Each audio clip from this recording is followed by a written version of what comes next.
নরসিংদীর মনোহরদী পৌরসভার ময়লা ফেলার নির্দিষ্ট স্থান না থাকায় যত্রতত্র ফেলা হচ্ছে আবর্জনা। এতে পরিবেশ নষ্ট হওয়ার পাশাপাশি নানা রোগে আক্রান্ত হচ্ছেন ভাগাড়ের আশপাশের মানুষ। স্থানীয়দের দাবি দ্রুত সময়ের মধ্যে ময়লা ব্যবস্থাপনার কার্যকরী পদক্ষেপ নেয়ার। নরসিংদী প্রতিনিধি শ্যামল মিত্রের পাঠানো রিপোর্ট জানাচ্ছেন জুবাইর রহমান। নরসিংদী জেলার সদরের সর্বোত্তরে অবস্থিত মনোহরদী পৌরসভা 2002 সালে 9টি ওয়ার্ড নিয়ে গঠন করা হয় পৌরসভাটি।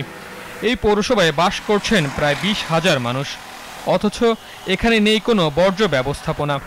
ফলে পৌরসভার 5 নং ওয়ার্ডে হাটখোলা মঠখোলা সড়কের পাশেই অস্থায়ীভাবে ময়লার ভাগাড় তৈরি করে সেখানে ফেলা হচ্ছে পৌরসভার সব বর্জ্য। এর ফলে দূষণের শিকার হচ্ছেন চারপাশের মানুষ। বিভিন্ন রোগে আক্রান্ত হচ্ছে শিশু ও বয়োজ্যেষ্ঠরা। এই ময়লার বেশি অসুবিধা, চলাফেরা খুব অসুবিধা।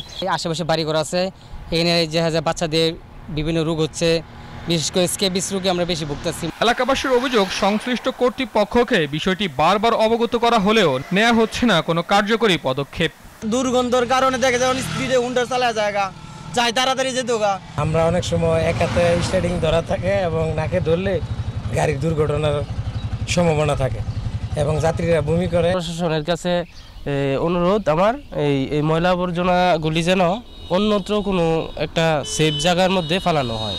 মনোহরদী উপজেলা নির্বাহী কর্মকর্তা ও পৌর প্রশাসক বলছেন, ইতিমধ্যে আমরা গ্রাম আমরা শহর প্রকল্পের আওতায় চাকলাচর ইউনিয়নে একটি সমন্বিত বর্জ্য ব্যবস্থাপনার প্ল্যান্ট স্থাপনের উদ্যোগ নেওয়া হয়েছে। খুব শীঘ্রই আমাদের এখানে চালাকচর ইউনিয়নে এখানে একটি সমন্বিত বর্জ্য ব্যবস্থাপনার একটি প্ল্যান্ট স্থাপন করার একটা উদ্যোগ নেওয়া হয়েছে। তো যখন সেটি উদ্যোগটার এটা বাস্তবায়নের আওতায় আসবে, তখন এখানকার যেই ওই পৌরসভার সেখানকার অংশ এবং চালাকচর ইউনিয়নের যে অংশগুলো আছে এটার আওতায় তারা আসতে পারবে বলে আমরা মনে করছি।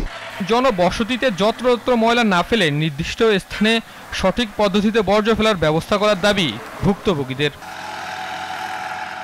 Jubair Rahman, GTV news.